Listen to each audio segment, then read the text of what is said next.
하나님 말씀은 올 2025년도 주제 선구입니다. 우리 같이 봉독합니다.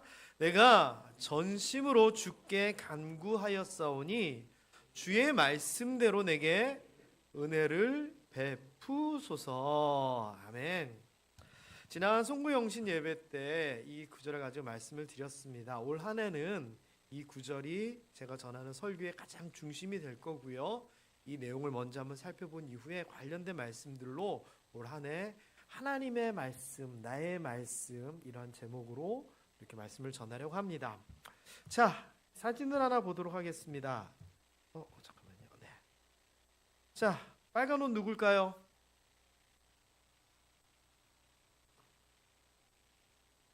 빨간 옷이 누군가요? 한 15년 전 사진인데 유재석입니다. 유재석.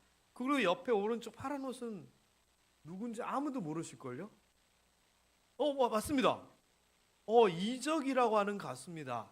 이적이라고 하는 가수가 달팽이라고 하는 노래를 부르면서 시작을 했는데 지금까지도 참 좋은 노래를 많이 만드는 가수예요. 근데 이 두 사람이 처진 달팽이라고 하는 노래팀을 만든 적이 있습니다. 왜냐면은 달팽이라고 하는 노래가 이적의 데뷔곡이자 대표곡이니까 그 사람하고 같이 노래 부르면서 그냥 좀 재미있게 좀 처진 달팽이다라고 이름을 지었어요. 2011년에 무한도전이라고 하는 우리가 잘 알고 있는 그 프로그램을 통해서 이 사람들이 출연자들이 도전을 하는 거예요. 그래서 유재석이 다른 사람들만큼 뭘 도전을 했냐면은 유명한 가수들과 함께 팀을 이뤄서 노래를 발표하는 게 그들의 도전 목표였습니다. 그래서 고속도로 가요제라고 하던가 그런 것들을 통해서 이 사람들이 노래를 만듭니다. 이적하고 유재석 그리고 또 다른 사람들이 팀을 이루어서.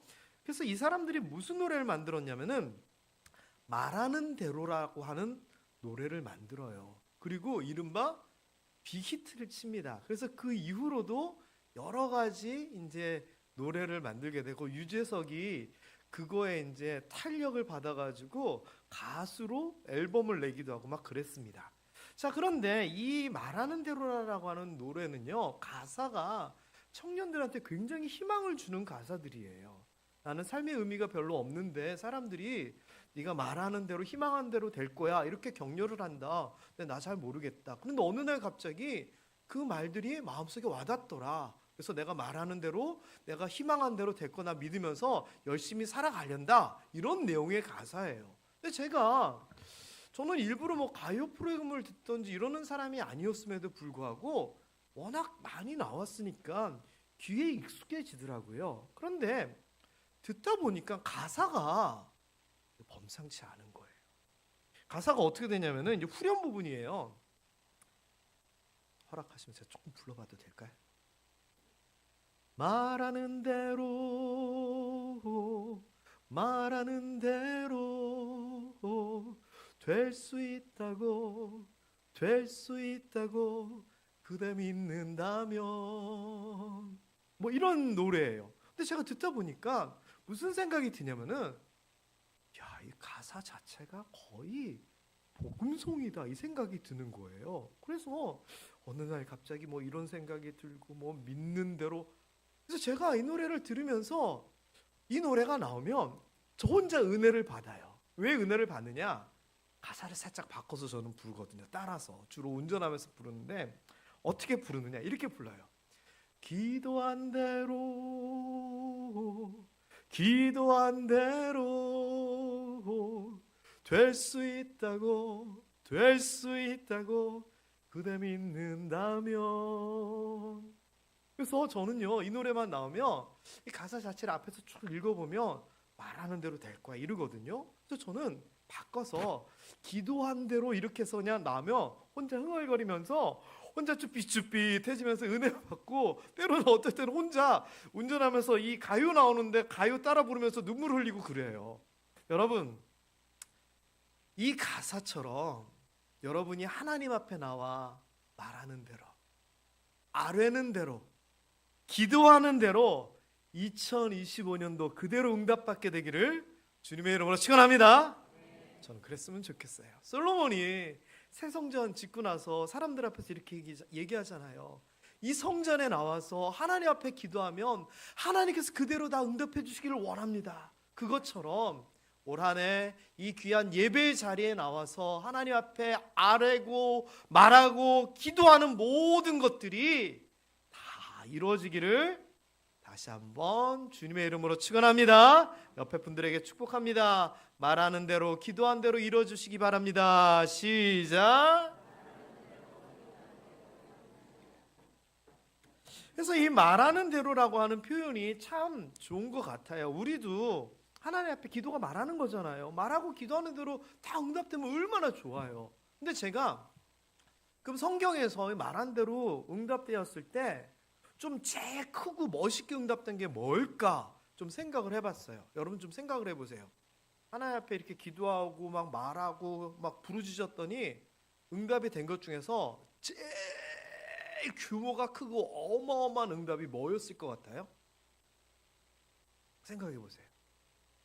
여러분 생각에 홍해 갈라진 거? 그것도 엄청나죠. 더한 게 있어요. 우주의 법칙을 거스른 사건이 있어요. 그게 뭐냐? 여호수아의 태양아 멈추어라 사건이에요. 이게 뭐냐면은 이스라엘 백성들이 가나안 땅으로 들어가가지고 하나님이 시키는 대로 전쟁을 시작해요. 여리고서 무너뜨리고 막 이제 나아가는데 아모리 족속하고 이제 싸움을 하게 됐어요. 아모리 족속. 그런데 전쟁을 하다 보니까 해가 뉘엿뉘엿 저무는 거예요. 그럼 어떻게 해야 돼요? 요즘처럼 뭐 조명을 킨다든지 그게 안 되니까 깜깜하면 누군지도 서로 모르고 보이지도 않고 적인지 아구인지 구별도 안 되기 때문에 그냥 전쟁이 끝나는 거예요. 근데 여기까지 이겼는데 지금 전쟁을 멈춰버리면 너무 아쉽잖아요. 그래서 여호수아가 하나님 앞에 아뢰요 말한 거예요. 부르짖은 거예요. 뭐라고? 태양아, 너 지금 저쪽으로 내려가려고 그러는데 거기서 멈춰. 달, 너 지금 올라오려고 그러는데 거기 멈춰. 그랬더니 실제로 태양이 멈춰서 중천에서 머물러가지고 종일토록 내려가지 않았다라고 성경에도 기록되어 있고 야샬이라고 하는 역사, 이스라엘 역사서에도 기록이 되어버려요. 자, 그런데 태양이 멈춘다는 게요, 어떤 얘기냐면은 과학적으로 좀 설명을 해보면 태양이 여기 있고 지구가 여기서 공전을 하잖아요. 그러면서 자전이라고 스스로로 뺑글뺑글 돌아요. 태양은 가만히 있는데. 그래서 태양이 도는 게 아니라 지구가 뺑글뺑글 도는 거잖아요. 근데 이 속도가 우리는 모르는데 엄청난 속도예요. 하루에 지구가 둘레가 4만 킬로인데 4만 킬로 둘레가 움직일 정도로 엄청 빠른 속도인데 이 지구가 빙빙빙 돌다가 딱 태양이 그 자리에 있으려면 지구가 멈춰야 된다는 거예요. 안 돌고 자전을 안 하고 그러면 자전을 막 돌던 게 팍 멈추면 어떻게 돼요? 다 튕겨 나가는 거예요. 그러니까 이게 말이 안 돼요. 그래서 제가 생각을 해봤어요. 그러면 지구가 이렇게 도는데 태양이 같은 자리에 있으려면 어떻게 되느냐? 태양도 이렇게 같이 돌아야 되는 거예요. 생각해보니까 이게 더 말도 안 되는 거예요. 그럼 뭐지? 성경 얘기가 거짓말인가? 아니에요. 하나님의 모든 법칙을 거스리는 하나님의 무언가가 있었던 거예요. 에이, 그게 무슨 말이에요? 아니에요. 맞는 말이에요. 제가 이런 얘기를 한 적이 있어요. 성경의 이야기 중에서 하나님이 하신 일 중에서 과학적이고 이성적으로 된 일이 뭐가 있을까? 하나도 없어요. 하나도 없어요. 아니, 홍해가 어떻게 갈라져요? 나팔 부는데 어떻게 여리고성이 무너져요? 어떻게 사람이 물 위를 걷고 기름병에서 이렇게 쭉 붓는데 기름이 끊어지지 아니하고 계속 나와요? 하늘에서 어떻게 불이 떨어져요? 죽었던 사람이 어떻게 다시 일어나요? 그리고 보면 하나님의 일은 과학적인 거, 이성적인 거 하나도 없어요. 그러니까 하나님이지. 하나님이 사람이 할 수 있는 정도의 수준, 사람이 이해될 수 있는 수준의 일을 하며 그게 하나님이에요? 훌륭한 사람이지. 그러니까 지금 여호수아가 태양아 멈춰라라고 얘기를 했으면 하나님이 돌던 지구를 멈추는데 튕겨나가지 않게끔 뭔가를 하셨든지 아니면 태양을 통째로 돌리셨든지 등등등 우리 인간으로는 납득할 수 없는 일을 했다는 거예요. 누가 뭐라고 했더니 여호수아라고 하는 한 사람이 하나님 앞에 아뢰면서 태양아 멈춰라라고 말했더니 말하는 대로 됐더라는 거예요. 여러분들도 태양아 멈추어라 정도까지는 아니겠지만 하나님 앞에 아뢰일 때에, 하나님께 말할 때에, 하나님께 기도할 때에 그대로 응답되었으면 좋겠습니다. 그러면 기도할 때 이렇게 기도하는 거예요. 하나님, 여호수아가 하나님 앞에 부르짖을 때에 태양도 멈추셨던 하나님, 제가 주께 부르짖을 때에 이러한 일들도 이루어지게 하옵소서. 여호수아처럼 응답하여 주시옵소서. 그렇게 기도하면 능력 있고 힘 있는 기도가 될 것 같아요. 그래서 올 한 해 성경 구절, 이 주제 성구가 그런 의미를 담아서 우리가 읽고 기도했으면 좋겠어요. 태양아 멈춰라 심정으로 다시 한번 읽어볼까요? 내가 전심으로 주께 간구하였사오니 주의 말씀대로 내게 은혜를 베푸소서. 자, 근데 보세요. 내게 은혜를 베푸소서가 우리는 눈길이 가요. 은혜를 베풀어서 응답받는 게. 그런데 그 이전에 무슨 일이 있었는 줄 알아요? 먼저 뭐가 있냐면은 내가 전심으로 주께 간구하여 싸우니가 먼저 나오는 거예요. 내가 아무것도 안 하고 그냥 느슨하고 게으른 마음으로 하나님 앞에 기도한 게 아니라 전심으로 전력을 다해 부르짖은 거예요. 그러니까 여러분, 올 한 해 하나님의 그냥 은혜만 구하는 게 아니라 여러분도 전심으로 하나님 앞에 간구할 수 있게 되기를 주님의 이름으로 축원합니다. 그게 우리에게 먼저 필요한 거예요. 자, 그런데 하나님 앞에 전심으로 간구하기 전에 또 먼저 그 이전에 뭔가가 있어요. 뭐가 있을까요? 오늘 본문에 나와요. 뭐가 있어요? 주의 말씀대로예요. 이게 무슨 말이냐면은 하나님께서 뭐라고 말씀하신 거예요. 뭐라고? 약속하신 거예요. 그러니까 그거를 믿은 거예요. 그리고 믿고 전심으로 간구한 거예요. 그러면 여러분, 은혜를 구할 때에 구하기 전에 우리가 먼저 생각해야 될 게 있는데 그게 뭐냐? 나는 과연 하나님 앞에 열심과 전심으로 구하였는가를 생각해 보는 거고, 그 이전에 내가 무엇을 믿고 구하고 있느냐를 생각해 봐야 된다는 거예요. 그게 뭐냐? 하나님의 말씀이라는 거예요. 그리고 이걸 내가 믿어야지만 내가 구할 수 있는 거잖아요. 안 믿겨주는데 어떻게 구해요? 그러니까 올 한 해 우리가 하나님의 말씀이 나의 말씀이 되고 그 나의 말씀이 능력이 돼서 내 삶 가운데 뭔가가 일어나기를 원한다면 하나님의 말씀이 뭔지 알고 믿는 것이 굉장히 중요해요. 자, 그런데 이렇게 우리가 기도한다고 해서 부르짖는다고 해서 말하는 대로 다 이루어질 수 있을까요? 생각해 보세요.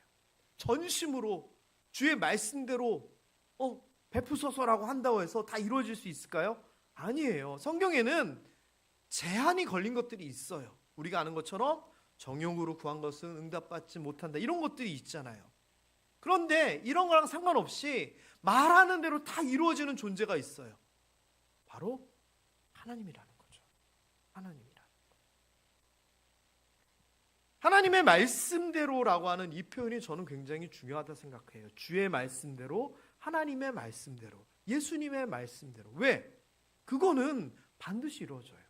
아까 김종탁 장로님이 기도하시는 가운데 창세기 1장 그 부분을 언급하셨잖아요. 그래서 제가 깜짝 놀랐어요. 설교 때 얘기할 건데 언급을 하셔서. 왜냐면은 창세기 1장, 죄송해요, 3절인데 창세기 1장 3절에 보면 하나님이 이르시되 하면서 빛이 있으라 하면서 천지창조가 시작이 돼요. 여기서 이르시되라고 하는 이 말은 얼마 전에 작년에 하나님 타자 하나님께서 아브라함에게 다가오셔서 먼저 말을 거셨다라고 하면서 아브라함에게 이르시되라고 했잖아요. 그 이르시되예요. 옛날 성경에는 뭐라고 번역되어 있냐면은 가라사대예요. 이게 이 말이 뭐냐? 아마르예요. 말을 하는 거예요.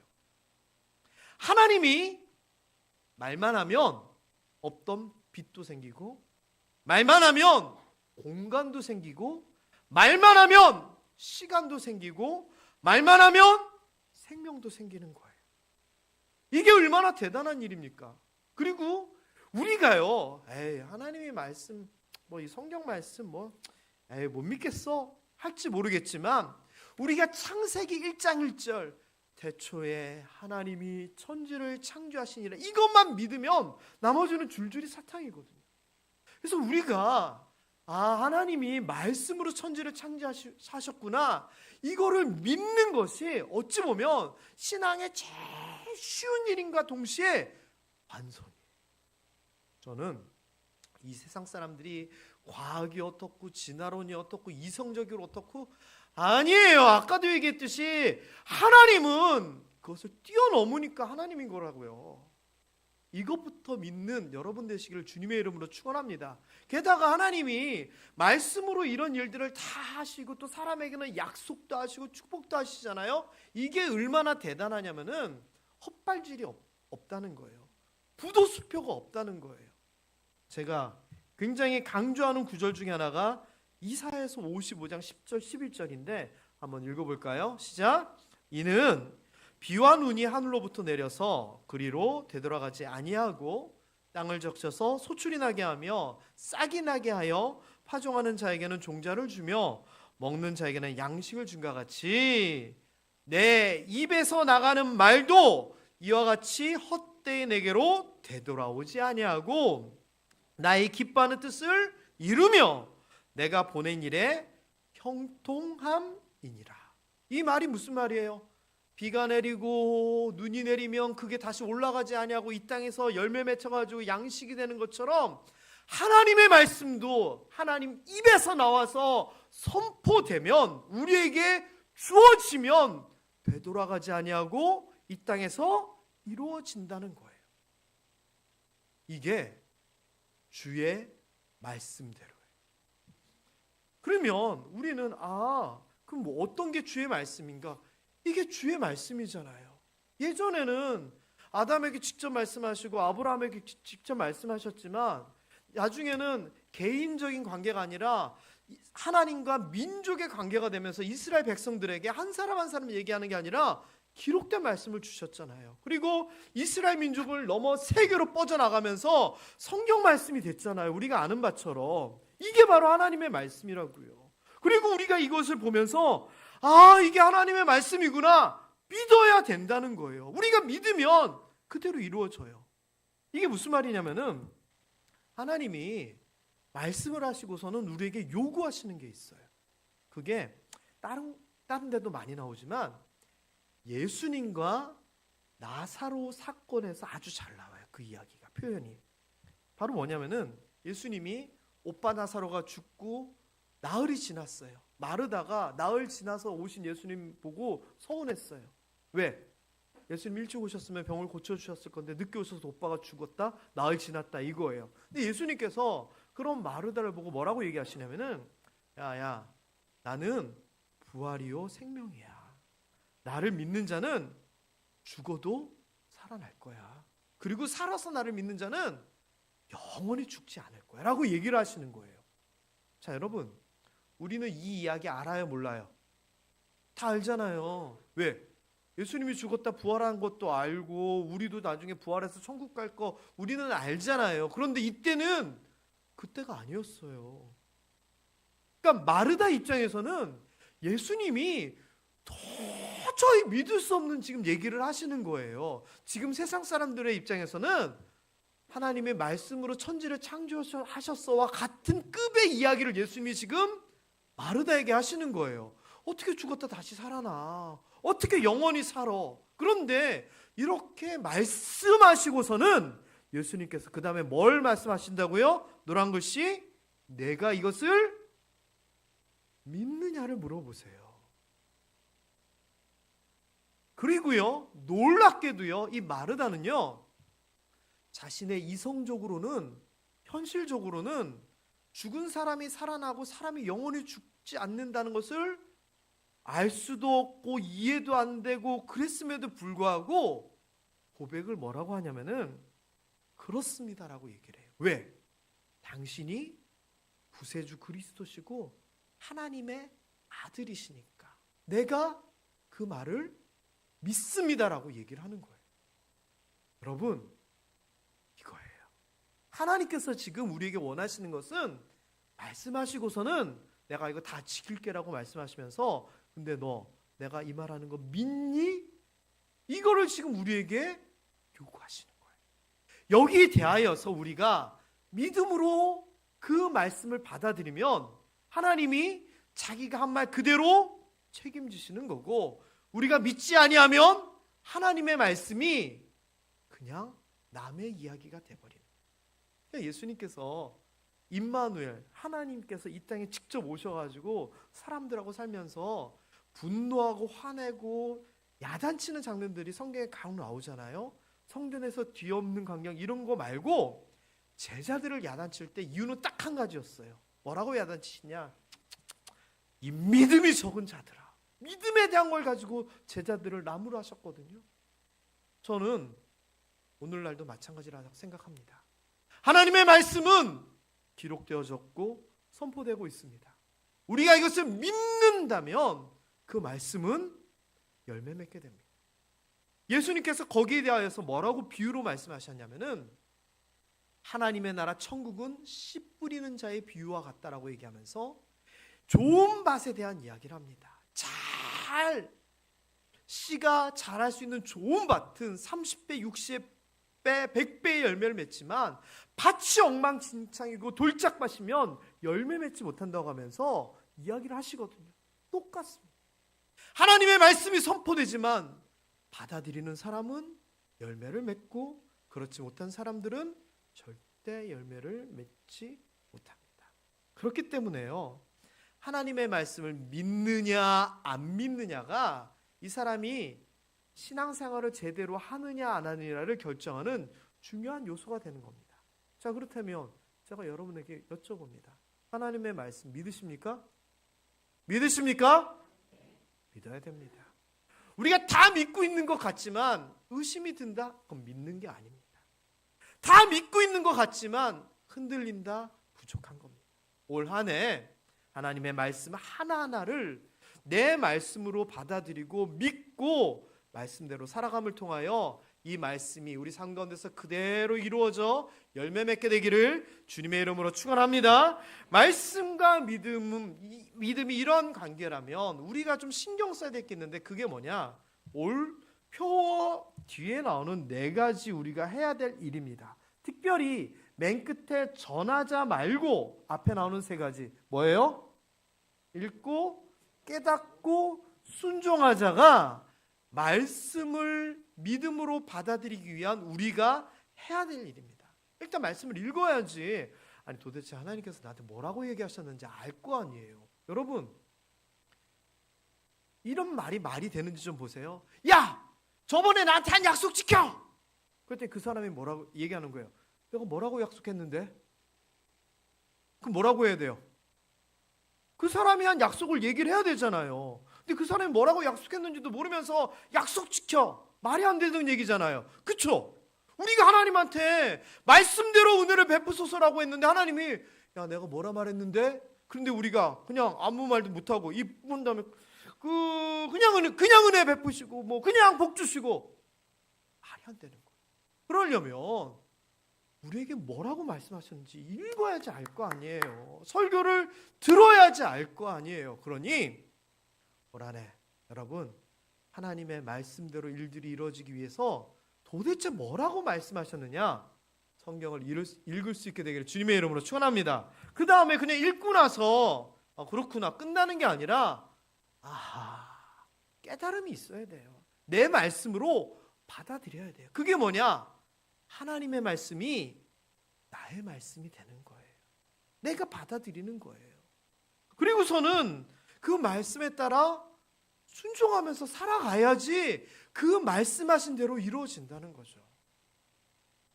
이렇게 하나님이 말씀하신 대로 우리가 그 말씀을 읽고 깨닫고 순종함을 통하여 우리 삶 가운데 열매로 맺혀질 수 있게 되기를 주님의 이름으로 축원합니다. 자, 여기 있는 글씨 한번 읽어보겠습니다. 시작. 모든 모함의 성도들이 하나님의 말씀을 통하여 그 큰 약속과 축복을 누리실 수 있게 되기를 주님의 이름으로 축복합니다. 이게 제가 올 한 해 여러분에게 이야기하고 축복할 내용이에요. 이것을 잘 만들어 갔으면 좋겠습니다. 자, 그래서 이를 위해서 우리가 뭘 해야 되느냐? 믿음이 성장을 해야 되는 거예요. 그 말씀을 내 말씀으로 받아들일 수 있도록 믿음이 성장돼야 돼요. 그렇게 또한 믿음도 성장되어 귀한 말씀대로 열매 맺는 여러분 되시기를 다시 한번 주님의 이름으로 축원합니다. 이게 말씀 끝이었어요. 제가 사실 오늘 준비한. 그런데 하고 나니까 찝찝한 거예요. 뭐 왜 찝찝하냐? 그러면 우리 성도님들 뭘 어떻게 해야 되느냐? 구체적으로 뭔가 얘기를 안 한 것 같아서 찝찝해가지고 제가 딱 한 페이지만 설교를 더 덧붙였어요. 그게 뭐냐? 여러분들이 좀 해야 될 숙제들이에요. 숙제. 물론 제가 아시다시피 제가 내는 숙제는 검사 안 하잖아요. 검사를 하지 않는 숙제인데 어느 날 불시 점검을 할 수는 있어요. 그래서 잘하시는 분들은 제가 약속하건대 선물 드릴게요. 자, 일단 뭘 하느냐? 성경을 읽어야 되는데 통독하고 뭐 여러 번 읽고 어렵잖아요. 그래서 쉽게 성경을 읽을 수 있는 방법을 제가 제안을 할 거예요. 그래서 여러분들 다 못하셔도 되고 그러면 해보자 이 마음만 먹어주시면 감사하겠어요. 첫째는 뭐냐? 이거예요. 주일 예배 말씀을 앞뒤로 읽기. 이게 뭐냐면은 여러분 교회 주일날 오시면 제일 먼저 뭐 하세요? 인사하시고 주보받고 와서 앉으시잖아요. 앉으시면 제일 먼저 그 다음에 뭐 하세요? 기도하시잖아요. 뭐라 기도하세요? 저는 여러분한테 이렇게 기도하라 그랬어요. 아버지 저 왔어요. 기억나시죠? 하나님 아버지 얘기하면서 아버지 저 왔어요. 그렇게 해서 기도를 어느 정도 해요. 그리고 나서 뭐예요? 계속 기도하시는 분도 있지만 보통 주보를 이제 좀 살피시잖아요. 그러면서 광고 보고 뭐 하는데 뭐를 하면 좋겠느냐? 오늘의 성경 말씀을 찾아보시는 거예요. 그래서 오늘 성경 말씀이 시편 119편 58절이구나. 찾아보세요. 먼저. 이거 하실 수 있겠죠? 어렵지 않잖아요. 시간도 얼마 안 걸려. 자, 그리고서는 시편 119편 58절만 읽는 게 아니라 앞뒤까지 한번 쭉 읽어보는 거예요. 이게 왜 중요하냐면은 성경의 흐름을 아는 거예요. 이게 이런 말씀이구나. 시편 119편은 기네. 다 말씀에 대한 내용이네. 이거 굉장히 중요해요. 그리고 시간이 조금 더 여유 있으면 지금까지 제가 말한 거 하는데 1분도 안 걸려요. 조금 더 여유 있으면 앞장도 한번 읽어보고 뒷장도 한번 읽어보는 거예요. 이런 얘기 가운데 이런 얘기가 나왔구나. 그리고서는 마음에 감동이 있으면은 집에 가서 그럼 빌립보서 2장 13절 얘기하셨는데 2장만 읽어볼 게 아니라 한번 다 읽어볼까? 더 한번 읽어보는 거예요. 이거는 좀 힘드실 것 같아요. 해보시는 거예요. 그날의 말씀부터 조금이라도 읽기 시작하는 거예요. 저 이거 여러분들이 꼭 하셨으면 좋겠어요. 진짜 꼭 하셨으면 좋겠어요. 두 번째는 송구영신 예배 때도 말씀을 드렸는데 올해 달력에는 1월 5일 하면 밑에 창세기 12장부터 14장까지 이런 식으로 뭔가 그날의 장수가 나와요. 보통 3장이에요. 어떤 날은 4장이고. 그런데 그걸 따라가면 1년에 1독을 할 수 있는 그 내용들이 다 돼 있어요. 그러면 이거 그냥 다 해가지고 1독을 하라고? 아니에요. 1독 안 하셔도 되고요. 생각나면 달력 보다가 날짜 보다가 그 밑에 있는 거 보고 생각나면 시간 나면 읽기. 앞에 거 뒤에 거 빼도 놓쳐도 돼요. 그날 거 읽기. 그러다가 조금 더 감동이 되면 어제 것도 읽고 다음날 것도 읽을 수 있어요. 그런데 중요한 건 뭐냐? 어쨌거나 스스로 마음 먹는 거예요. 내가 달력에 있는 요거 성경을 한번 읽어봐야 되겠다. 시작해봐야 되겠다. 제가 1년 360일 성경 읽으라는 게 아니고 시간 날 때, 생각날 때, 눈에 보일 때만 읽는 거 하실 수 있으시겠어요? 못하시겠어요? 그 정도는 할 수 있을 것 같지 않아요? 한 달에 한 번, 일주일에 한 번도 좋아요. 그렇게 시작하는 거예요. 그리고 세 번째는 교회에서 제시한 올 한 해 여러분들에게 성경 읽기와 관련돼서 여러 가지 프로그램과 제안을 하게 될 거예요. 그래서 제가 사실은 제일 먼저 생각한 건 뭐였냐면은 성경 쓰기였어요. 성경 쓰기. 우리 얼마 전에 책자 가지고 성경 한 장 읽고 그 중에서 제일 제가 은혜 받는 말씀 한 절 쓰게 해가지고 시상한 적 있잖아요. 그러니까 그걸 했으니까 다른 거를 뭐 할까 하다가 전교인이 나눠서 성경 한 권을 필사를 한번 해볼까 생각을 해봤어요. 근데 그 송장모님 우리 예전에 그런 거 한번 했었다 그랬죠. 했었대요. 그래가지고 성도들이 나눠가지고 필사 성경을 만들었어요. 우리가 한 권. 그거 지금 어디 있는지 아시는 분? 맞아요. 아시는 분 계신다. 우리가 예전에 성경을 필사를 해가지고 전교인들이 나눠서 성경책을 하나 만들었어요. 그래서 그거를 우리 저 앞에 계단 이쪽 계단 올라올 때 보면 옆에 1993년 맨에서 기초석 있잖아요. 기초석 뒤에 묻어놨대요. 근데 장로님 그거 왜 묻어놨어요? 그때? 나중에 성전 건축할 때 그거 한번 보게. 그냥 좀 좋은데 전시해놔도 되는데 어쨌거나 그때는 또 그런 의미를 가지고 지금 보관해놨다는 거예요. 그래서 제가 사실 이 얘기를 전에 들었거든요. 그래서 그래도 한번 했으니까 그거는 빼자 생각이 들었어요. 그래서 무슨 생각을 하게 됐냐면은 예를 들면 마태복음을 쓰자예요. 쓰는데 이렇게 쓰면 재미 하나도 없으니까 관련된 교재들이 있더라고요. 그래서 책처럼 돼 있는데 왼쪽 편에는 예를 들면 마태복음 1장 쓰기가 나와요. 그리고 오른편에는 1장에 대한 설명 같은 것들이 들어가요. 그래서 성경 공부를 겸하여서 쓰기도 할 수 있는 그런 교재들이 있더라고요. 그래서 이거 제안할 것 같아요. 이거 말고도 성경 암송대회도 제가 지금 생각 중이에요. 암송대회. 그래서 몇몇 시편이나 몇몇 잠언들을 한 장을 통째로 다 외우기. 그래서 학생들이 이런 걸 외웠다? 장학금. 장년부가 통째로 다 외웠다? 금일보. 이런 것들을 계획 중에 있어요. 목적은 뭐냐? 성경을 읽어야 되겠다 마음 갖게 하려고. 그리고 실제로 조금이라도 뭔가 성경을 보게 하기 위하여 이런 것들을 올 한 해 진행해 나갈 거예요. 이때 나도 해야겠다 마음만 먹어주세요. 마음만 먹어주세요.